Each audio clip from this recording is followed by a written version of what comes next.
Parliament was precisely construed as an instrument to make the executive accountable and also to ensure a course whereby corrections could be made. And therefore, when the Constituent Assembly met and evolved our constitution, they were very precise in their definitions of the organs of the state and the separation of those powers. Unfortunately, this whole perception that has now come about and about which Manisha ji has referred to, I think the problem is that all of us together, the political parties, the political process as such, the institutions, will have to, and of course the civil society will have to work together to disabuse this popular perception that Parliament is not about exercising executive power. And I must also say that in a way, we parliamentarians, we members of Parliament have also allowed ourselves by this delusion that we can exercise executive power. I refer to the MP Local Area Fund, which was introduced by the government at that point in time. And again, perhaps similar to the nuclear debate, the left was completely isolated because we opposed this. Because you see the sequence of development, that these has happened after the Parliament has adopted unanimously the 73rd and the 74th Constitution Amendment. And we had created district level planning committees. We had created the metropolitan planning committees where we were involving the grassroots level local self-governments. And of course, I mean, we were involving the people's representatives, but essentially, we were moving towards from a representative democracy to a participatory democracy at the grassroots level. Therefore, it was a contrarian process to arrogate to yourself certain executive powers, which was not in keeping with the overall framework of our constitutional scheme. And therefore, I mean, this popular misperception, I must say, got reinforced that yes, the parliamentarians do have executive power. But I think we made a big mistake there, and still, I mean, we at least fight amongst ourselves, other colleagues in the parliament, that we must not be demanding the increase in the quota of MP lakhs. You see, we started with 1 crore, now 2 crore, now 5 crore. And I think even the civil society did not raise their voice against this question. And I think those are the areas where the informed civil society organizations must intervene in the debate, that what the parliament is, after all, it is an institution, an organ which is there to ensure the accountability of the executive to the people through the instrument of parliament. But that has not happened. On the contrary, I mean, we keep on reinforcing that yes, what Sitaramanji, Nimalaji was telling, that you see, bring up a road, dig a tube oil and so on and so forth. That is not the job. I mean, on the contrary, if we could force the government, for example, that we have within the parameters of the 73rd and 74th Amendment, states are obliged to have state-level financial commissions, whereby they are to decide on the share of proportion that the state government would transfer to these local self-governments. You see, where we are failing that on the one hand we are trying to move away from a mere representative democracy to a participatory democracy by attaching much greater role to local self-governments, whether in rural areas or urban areas. But on the other hand, you see, we are not trying to push the government, enforce on the government a course whereby actual financial wherewithal for those local self-governments to function ought to be there. And I think this is also closely linked with this question of technical expertise that Manisha ji was raising. Because, you see, I mean, it is true that the great difficulty for working in the parliament today is that we have a media which is either ignorant of, or I think it is in some way inimical to the parliament. Because I mean, I came to parliament at a very young age, and then being around now try to go and lecture. We have a very good institution called Bureau of Parliamentary Studies and Training. Now sometimes we have these lectures for the media people also. And I think even senior correspondents who now cover parliament, I don't want to hurt anybody personally, but their sense of understanding about the parliament itself is so atrocious. I want to be very candid about this. I mean, they don't understand which instrument, which parliamentarian is using for what.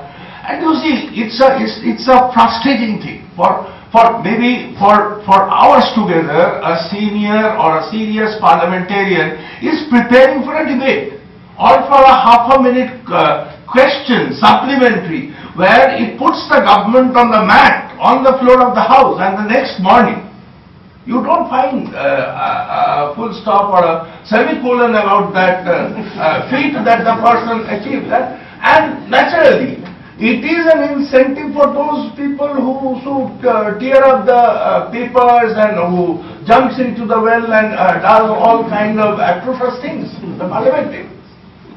Now, because that hogs the headlines. And if you see the progress of parliamentary democracy anywhere in the world, so she was saying that the parliament cannot be effective unless it acts in concert with the media. Without the media, I think the government can get away with murder. Now I tell you, today Anna Hazare's movement is there, everybody is talking about corruption. Now when serious parliamentarians were painstakingly pursuing the government on the 2G spectrum case, parliamentarians have written to the government that yes, this kind of a scam is happening. There have been media conferences where all the papers which clearly established an open and shut case against the government, there was no coverage. 3 times Parliament has debated this issue. And all these questions which have subsequently found their way in the CAG report, and many of the things are now coming up in the court, were actually stated on the floor of the house, and to which the government said, no, there is no hanky-panky. Can any of you recall any of those instances in the media? I have no problem. If there are 30,000, 40,000 people in Ramlila ground, yes, there must be 24/7 coverage. But if you fail to cover parliament and then blame the parliament for 40,000, 50,000 people having assembled in Ramlila ground, it will be absolutely tragic to denigrate our institutions on account of your own ignorance. Therefore, I think what we need today is a concert between the civil society and the parliament and the political process. You see, everybody says that politics is so bad. Now, if politics is so bad, then what do we do? In a country like India, do we have absolutely any other alternative other than the parliamentary system? Any other alternative other than democracy? An informed democracy in which political parties, I totally endorse what Nilotpal was saying about the role of the political parties. Now, a country of our size and diversity, we are absolutely hopeless if this democratic process we cannot sustain. Because you see, one looks back with awe on our constitution makers, that India happens to be that unique country which became free after the Second World War, and there has not been a single breach in the rule by the elected representatives of people, with all their flaws, with all their misgivings. I mean, there is always room for trying and to correct all that. But at the same time, it has never happened. And you see, many alien ideas, like theocratic states can bind the country together. That has failed. In our neighborhood, it has failed. We have survived because of secularism. We have survived because of our multipolarity. We have survived because of our pluralism, because of our democracy, because of our social justice. I can imagine what my friend Silamji must have spoken. I mean, some of us, we are very, very strong feelings. We have seen that this basic republican structure coming under attack time and again. And what is very, very sad for us is the equation between the executive and the legislature. You see, for people, parliament and platforms to be interconnected, you need to move away from a representative democracy to a performance-oriented, participatory democracy, where really the third tier, which is not so much in discussion, the local self-governments at the grassroots level, both the urban local bodies and the rural local self-governments have to come into play. Secondly, we have to ensure that the parliament plays a more meaningful role in legislation. Already you see, I think what is going beyond people's comprehension, that there is a movement positively, I mean far beyond what the constitution makers had perceived by the system of parliamentary committees, the standing committees. Now we have much greater degree of scrutiny of legislations and all that.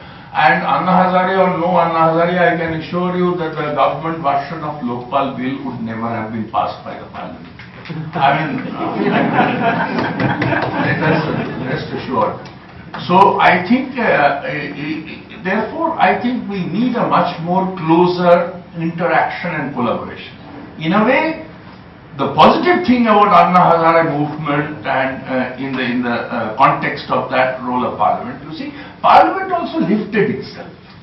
Parliament also did not stand on its prestige that since Anna Hazare and all these people are proposing this thing and they are demanding that parliament has to pass whatever we have to have proposed, and therefore whatever positive elements were there in the Nilotpal version that we will not accept, that was not the position of the parliament. There were many differences, but if you have watched that debate, I think parliament lifted itself quite a few notches to respond to that requirements or the perception.